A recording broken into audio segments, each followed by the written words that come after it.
इस कहानी के सभी पात्र घटनाएं एवं स्थान काल्पनिक है। कहानी के माध्यम से किसी भी धर्म संप्रदाय एवं किसी व्यक्ति विशेष की भावना को ठेस पहुंचाना हमारा तात्पर्य नहीं है। ये कहानी केवल मनोरंजन के लिए है। ये कहानी 18 साल से कम उम्र वालों के लिए नहीं है। नमस्कार दोस्तों, कैसे हो आप सब। स्वागत है आप सभी का एक बार फिर से मेरे चैनल में, जिसका नाम है घोस्ट टॉक बाय आर्यन, जहाँ मैं आपको सुनाता हूँ सच्ची और डरावनी भूतिया कहानियाँ। दोस्तों, आज की जो घटना मैं आपके साथ शेयर करने वाला हूँ, इस घटना को शेयर करने से पहले कई बार मैंने सोचा इसको मैं आपको हॉरर कहानी बोलूँ या एक इमोशनल कहानी बोलूँ। एक्चुअली ये स्टोरी ऐसी है, इसको सुनने के बाद आप लोग खुद सोच में पड़ जाएंगे कि ये सच में हॉरर स्टोरी है या इमोशनल स्टोरी है। देखिए, आदमी जो होता है वो अपने परिवार के लिए कितना ही कुछ करता है, कमाता है परिवार के लिए, उनको पालना पोसना सब कुछ करना। कई बार वो ठीक से नहीं कर पाता कुछ चीज़ें, कई बार जिम्मेदारी नहीं उठा पाता। तो इसका मतलब ये नहीं कि वो निकम्मा या निठाला है। ऐसे ही कुछ की ज़िंदगी में कुछ मौके आते हैं तो वो आगे निकल जाते हैं, किसी की ज़िंदगी में वो मौके नहीं मिल पाते उनको, तो वो आगे नहीं निकल पाते।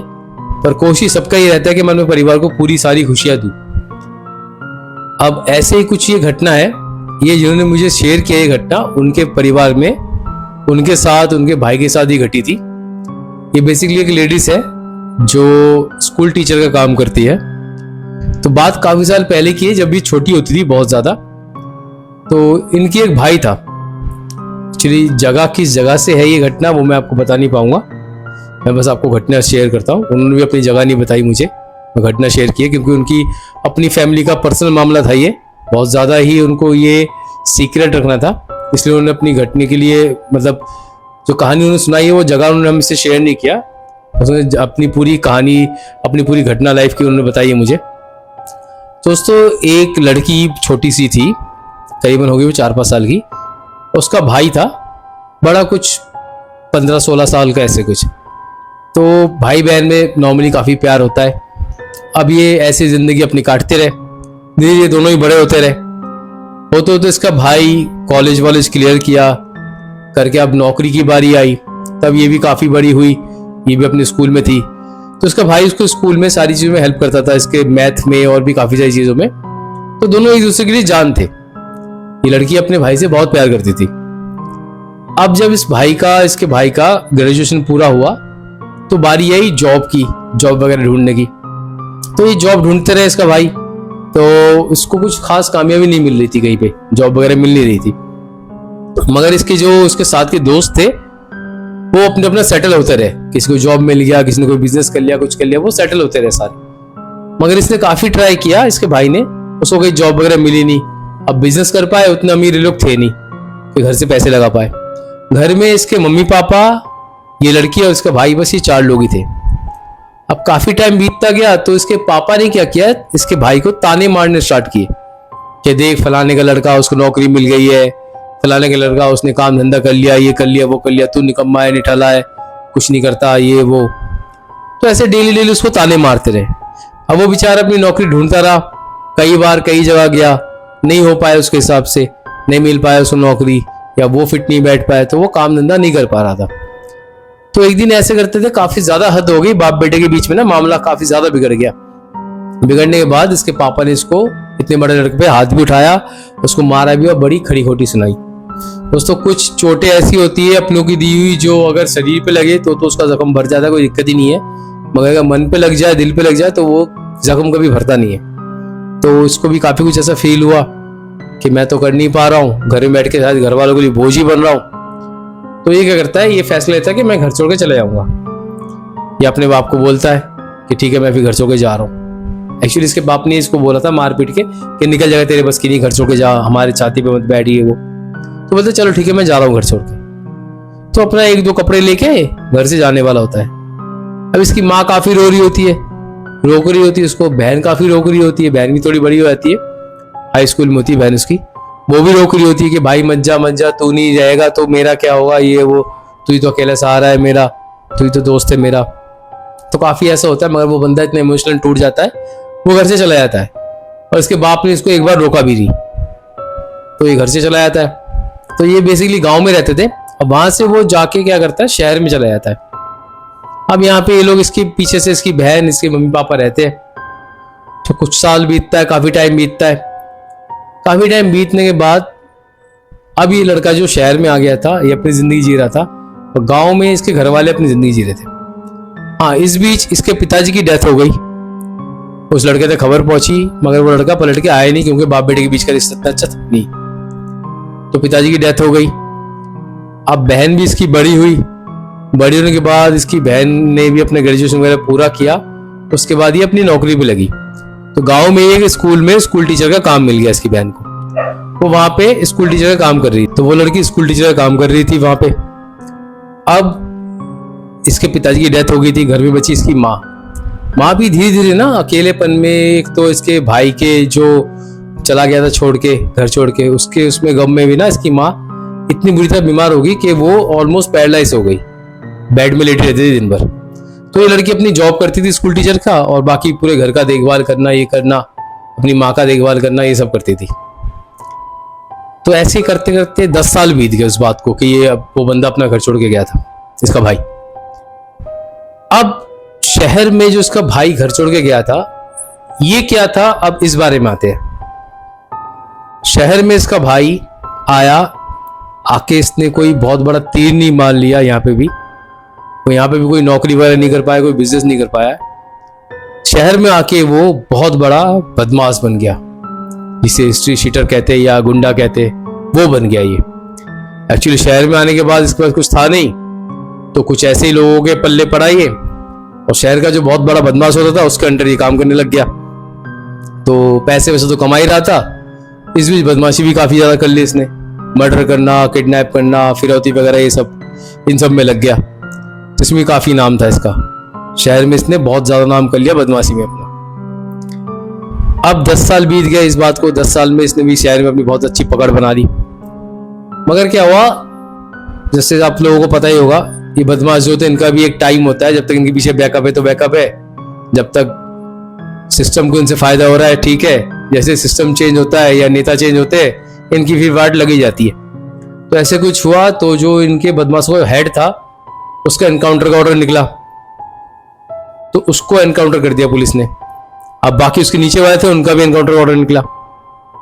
तो सब इधर उधर भगते फिर रहे थे। अब इसका जो भाई था तो उसका भी निकला एनकाउंटर का ऑर्डर। वो भी काफी नामी जामी बदमाश था। तो अब ये भी सोच रहा है कहाँ छुपू, शहर में रह नहीं पाएंगे, मार देंगे। तो इधर उधर करने की कोशिश कर रहा था, कभी यहाँ छुपे कभी वहां छुपे। तो कोई अपने पास छुपा भी नहीं इसको कि मैं अपने पास छुपाऊंगा इसको, पता लगा साला मैं भी लपेटे में आ जाऊं, मैं भी मारा जाऊं, मेरे भी कनेक्शन निकल जाए इनके साथ। तो ऐसे करते बड़ी भाग दौड़ करी उस लड़के ने। जब कहीं छुपने की उसको जगह नहीं मिली तो उसको याद आया मैं गांव वापस चला जाता हूँ। यहाँ किसी को मेरे गांव का पता नहीं कि मैं कहाँ से हूँ कहाँ से नहीं हूँ, और गांव में भी किसी को पता नहीं मेरे बारे में, मैं वहां चला जाता हूँ गांव वापस। तो ये क्या करता है, गांव निकलता है। अब छुपते छुपाते गांव ये पहुंच जाता है। गांव पहुंचते पहुंचते बीच में जब ये गांव जा रहा था तब पुलिस वाले काफी इसके पीछे पड़ते। तो काफी पुलिस वाले पीछे पड़ते पड़ते नदी नालों में से भाग रहा होता है। एक झील में ही कूदता है, वहां से डूबते तैरते जाता है। एनकाउंटर होता है पुलिस के साथ, पुलिस वाले गोलियां मार रहे होते हैं इसको, ये भी गोलियां चलाता है पुलिस वालों को। करते करते ये थोड़ा घायल भी होता है। होते होते झील में कूदता है, वहां से भी डुबकी मार के कहीं और निकलता है। उसके बाद फिर वहां से वो अपने घर पहुंचता है, गांव पहुंच जाता है। अब गांव जैसे ही पहुंचता है, पहुंचने के बाद ये दरवाजा वहां पे नॉक करता है। उसकी बहन आती है, इसकी बहन आके दरवाजा खोला बाहर का, जो मेन चबूतरे का दरवाजा होता है। अब इसकी बहन ने दरवाजा खोलते ही देखा अपने भाई को, वो देख के पहचान गई। हालांकि कितने भी साल बीत जाए, भाई बहन होते, एक दूसरे देख के पहचान जाते। देख के पहचान गई, पहचान के वो उसके गले लग के फूट फूट के रोने लगी। अब भाई भी अपने बहन को गले लगा के वो भी रोने लगा। अब दोनों काफी रोते बिलखते फिर अंदर आए। उसकी बहन ने बोला तो भाई तुझे याद नहीं आई मेरी? हम लोग की याद नहीं, 10 साल तक तो ऐसे ही चला गया घर से दूर, ये वो। तो उसने बोला कि कोई नहीं, जो हो गया वो हो गया, अब मैं आ गया हूं वापस, अब नहीं जाऊंगा मैं। ये बोलता है उसका भाई। उसको पता लगता है पिताजी की डेथ हो गई है, और मम्मी के बारे में पूछता है तो बताती है उसकी बहन की मम्मी की ऐसे है, पैरालाइसिस टाइप की हो गई है, सुध बुध नहीं रहता मम्मी को, बेड में लेटी हुई है।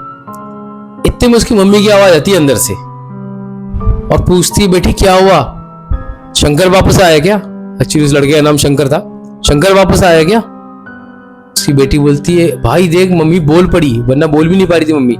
अब अपने बेटी की आवाज सुनकर उस माँ के अंदर जान आ गई, वो बोल पड़ी जो पैरालाइज हो गई थी। तो दोनों अंदर जाते, मिलते अपनी माँ से, तो काफ़ी इनके वहाँ पे प्यार व्यार करते एक दूसरे को। करने के बाद उसके बाद कुछ देर बाद इनका नॉर्मल होते ये लोग। देन इसको लड़की कहती है अपनी भाई से कि मैं जा रही हूँ स्कूल, मुझे जाना है, मैं स्कूल में टीचर हूँ, तो मैं आऊँगी शाम के टाइम जब वापस, फिर हम बात करते हैं, तुम जब तक घर में रहो और फिर शाम को हम मिलते हैं। तो ये बोल के वो लड़की निकल जाती है। अब शाम का टाइम होता है, शाम को लड़की जब वापस आ रही होती है तो उस एरिया का जो हवलदार कांस्टेबल होता है ना, वो उस लड़की को बुलाता है कि टीचर आप आइए। एक्चुअली वो कांस्टेबल जो उस एरिया का होता है ना, उस गांव का, वो कांस्टेबल प्रॉपर्ली उस गांव में ही रहने वाला होता है, तो वो भी सारे गांव वालों को पहचानता है। अब इस बीच वो इस लड़की को भी पहचानता था, इसका भाई कौन है, बाप कौन है, सब उसको पता था क्योंकि आस पड़ोस के लोग थे। तो उसने बुलाया उसको, टीचर को, कि टीचर आप आओ इधर, आपसे कुछ बात करनी है, आप जरा थाने में चलो हमारे साथ। तो वो गई वहां पे, हाँ जी अंकल जी बोलो क्या हुआ। वो भी जानती थी उसको, पुलिस वाले को। तो वो गई उसके साथ थाने में। थाने में जाके उस कांस्टेबल ने उसको दिखाया लड़की को कि ये फोटो देखिए, ये शंकर की फोटो है, ये मोस्ट वांटेड में है, हिस्ट्री शीटर है शहर का। तो मैं सोचा आपके घर जाके बताऊं, इससे पहले मैंने आप ही को बता दिया है। हम सबके पास फोटो आई थी इनके वांटेड की कि ये सारे क्रिमिनल है, इनके एनकाउंटर का वो ऑर्डर आ चुका है। तो मैंने आपको बता दिया कि आप लोग एक रिस्पेक्टेड लोग हो, आप भी टीचर हो, और जितना भी हो मैंने भी शंकर को देखा बचपन में, मैं तो चेहरा बोलूंगा नहीं, ये शंकर ही है, बोल के कांस्टेबल इसको बताता है। तो इनके बीच कुछ और बातें भी होती है। होने के बाद वो लड़की ना बड़ी स्टिल हो जाती है एक जगह, मतलब बड़ा सदमा सा लगता है इस लड़की को। फिर वो चुपके से घर आती है धीरे धीरे अपने, बोलती चलो ठीक है मैं घर जा रही हूँ। घर आती है, घर आने के बाद देखती है कि गेट पे पहुंच के उसकी माँ उठ गई बिस्तर से, उठ के खाना बना रही है। अब वो बोलती है मम्मी तुम कैसे उठ गई बिस्तर से, तुम तो बिस्तर में लेटी हुई थी, तुम्हें तबीयत खराब थी। उसकी माँ बोलती है अरे मेरा बेटा आया इतने दिनों बाद, मैं नहीं उठूंगी, उसके लिए खाना कौन बनाएगा। उसकी माँ एकदम तरोताजा हो गई, फिट हो गई, सेट हो गई, वो खाना बना रही है अपने बेटे के लिए। उसकी माँ बोलती ये देख इतनी सारी सब्जियां, फल फ्रूट, ये वो अनाज वगैरह, चावल दाल, ये सब है, मछली अंडा चिकन, ये सब तेरा भाई लेके आया अभी बाजार से, अब मैं बना रही हूँ उसके लिए। अब तेरे भाई ने बोला हमें कभी कोई कमी नहीं आई किसी भी चीज की, वो है वो सब देख लेगा। तो बोली उसकी माँ खाना बनाती है। अभी लड़की उस टाइम भी सदमे में होती काफी। फिर देखती है कि दूर इसका भाई चबूतरे में बैठा हुआ है, बैठे बैठे इनकी तरफ देख रहा है। फिर लड़की अपनी माँ को बोलती है ठीक है माँ ऐसा ही होगा, बोलकर अपनी माँ को गले लगाती है। फिर यहीं तक की बात उसने मुझे शेयर किया उस लड़की ने। इसके आगे की उनके साथ अभी क्या हो रहा है क्या नहीं उसने वो शेयर नहीं किया, मगर उसने एक बात और बताई जो उस पुलिस स्टेशन में उससे बोला गया था कि आपका भाई जो शंकर मोस्ट वांटेड हो गया था शहर में आके, वो पुलिस एनकाउंटर में मारा गया 3 दिन पहले ही। मतलब 3 दिन पहले वो पुलिस एनकाउंटर में मारा गया था, और वो उसके 1-2 दिन या 1 दिन बाद अपने घर में आता अपनी बहन के पास। उसकी बॉडी शहर में मुर्दा घर में पड़ी हुई है जहां वो एनकाउंटर मारा गया है, और यहाँ पे उसकी आत्मा वापस आई है उसके पास, उसके घर में, अपनी माँ बहन के पास। तो ये रिश्ते नाते ऐसे होते हैं दोस्तों कि मर के भी इंसान जा नहीं पाता, इनसे छूट नहीं पाता जब तक अपनी जिम्मेदारी पूरी नहीं निभाता। अब भगवान जाने इसके आगे अभी उनके परिवार के साथ कैसा है, क्या हो रहा है, क्या नहीं हो रहा है। आई होप जो भी हो रहा है अच्छा ही हो रहा होगा। तो ये थी आज की कहानी।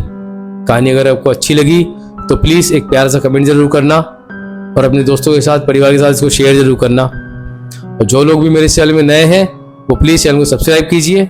मैं जल्दी मिलता हूँ आपसे एक नई घटना के साथ, तब तक के लिए धन्यवाद।